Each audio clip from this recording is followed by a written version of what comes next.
ہزاروں بیانات سنتے ہیں، علماء کی مجلس میں بھی بیٹھتے ہیں، لیکن اکثر کچھ لوگ ایسے ہوتے ہیں کہ ان پر بیانات کے اثرات نہیں ہوتے۔ آخر یہ کیا وجہ ہے؟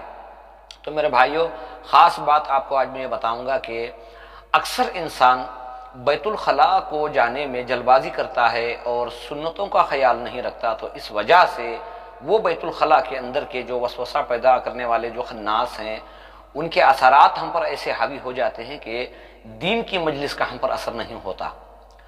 اگر ہم دین کی مجلس کا اثر نہیں لیں گے تو ہماری زندگی کیسے بدلے گی؟ بیت الخلاء کی جو سنتیں ہیں میرے بھائیوں، سب سے پہلے یہ ہے کہ بیت الخلاء کو بغیر عذر کے ننگے سر نہ جائیں، اور بیت الخلاء کے لیے الگ سے جوتے رکھیں۔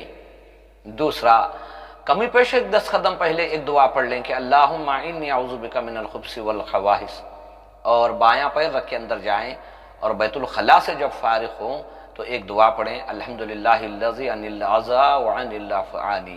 تو میرے بھائیوں، اگر ہم سنتوں کے مطابق بیت الخلاء جائیں گے تو یقیناً ہر دین کی مجلس کا اثر جو ہے ہمارے دل میں اترے گا انشاءاللہ۔ میں تمام میرے بھائیوں سے گزارش کرتا ہوں اس کا خاص کر دھیان رکھ کر سنت کے مطابق بیت الخلاء کو جائیں۔